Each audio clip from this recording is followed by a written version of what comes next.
Street General Practice has been a general practice for many years, probably more than 40 years.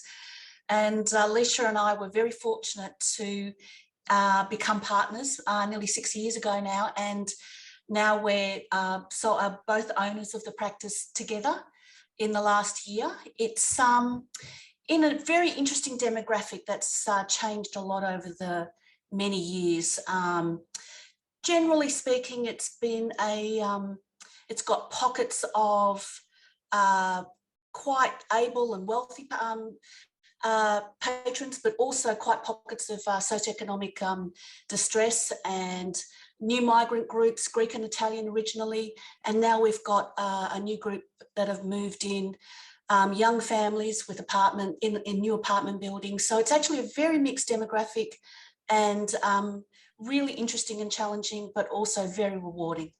Ah, wonderful. Leisha, hello, and I just want to introduce Leisha to you all as well. Tell us a little bit about yourself, Leisha. How did you get to be with Grantham Street, and what's a little bit about your background too?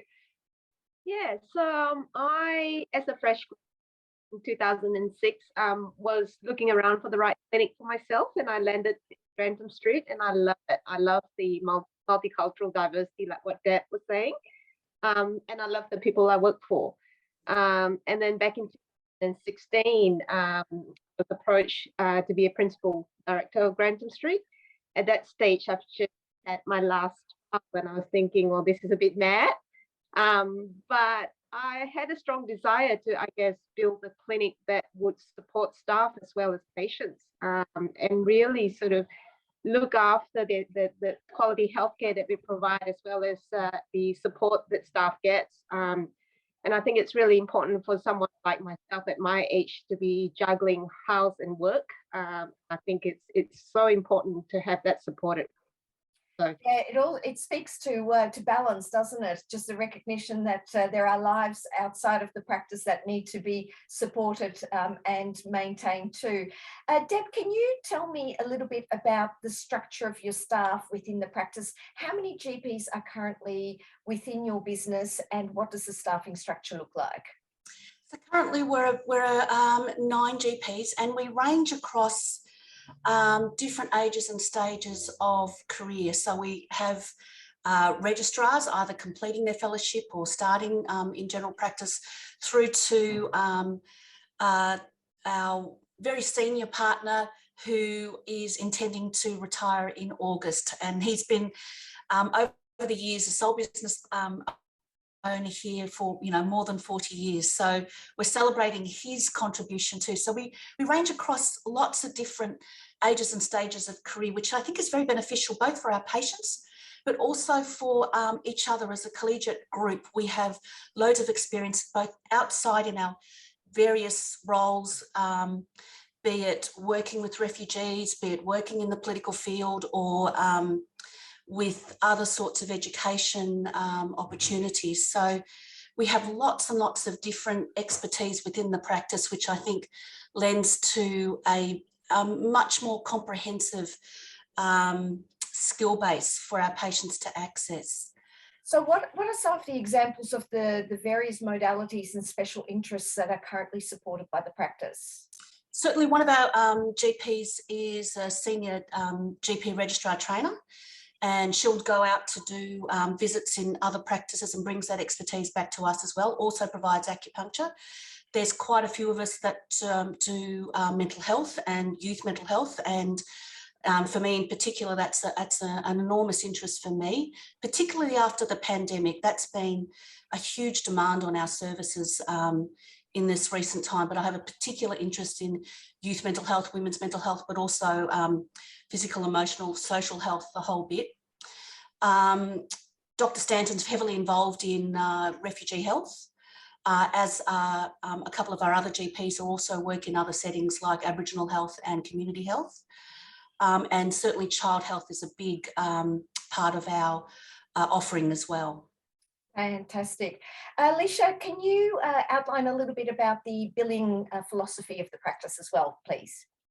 Yeah, so predominantly our major billed with a small percentage of bulk billing. We do give concessions to bulk billing for concession card pensioners, and sometimes with concession card holders, we do reduce our fees. This is certainly not a sort of a black and white scenario. So if a patient is deemed to be financially disadvantaged in any way, they're more than welcome to ask for a and that is approached with each case separately. Okay. Yeah, so what I'm hearing is some sort of flexibility in the way that individual doctors choose to practice, and certainly flexibility from the support from the Grantham Street General Practice team to be able to work with various requirements, not sort of having a black and white type of structure in place. Absolutely. I mean, it is also that we do value the service that we provide, and certainly we do, I think we do privately charge. Okay, excellent. Deb, can you give us an idea of what a new doctor joining the team might experience on, sort of first walking through the doors and settling into their new home at Grantham Street? What would that experience be like? I think that the main experience walking in is the warmth of the practice. We try and make it a very safe, very comfortable, very warm environment, very welcoming. You'll meet our gorgeous office manager, Sam, who has been part of the practice for more than 20 years and has great knowledge both of the patients but also of the way that we like to work. You have, I think, a fabulous experience too in knowing that we will gently ease you in so that you develop your comfort, your familiarity, your knowledge base of the practice and how we work. And then as you develop your wings, you'll be able to fly. We certainly don't pressure you to see more patients than you're comfortable with. And as you develop that comfort, for instance, with our registrar who's been here for about 6 weeks, he's very keen now to increase his numbers. He feels very comfortable, very able to manage his time. And I think as a first year registrar, he's done exceptionally well within a 6-week period to develop his sense of self and professionalism within our practice. So we pride ourselves very much on having each other's back. If we see that a doctor may not be having a fabulous day and is running a bit behind, we can catch up some of their patients for them, or we can, stagger the patients if needs be. But we certainly recognise that we all perform best when we feel that we've got each other's backs. Great outline, and certainly that's been my experience of the practice as well, sort of externally having worked with the staff members and yourselves over an extended period of time. That sense of warmth and collegiality really shines from the practice. Just lastly, Alicia, how could interested GPs get in touch with yourselves in order to answer any further questions or to let you know that they're keen to chat further? Look, we would welcome you getting in contact by email, and that's written clearly in our website. Or you could always give us a ring. There is no such time to take a phone call. Love to hear from you.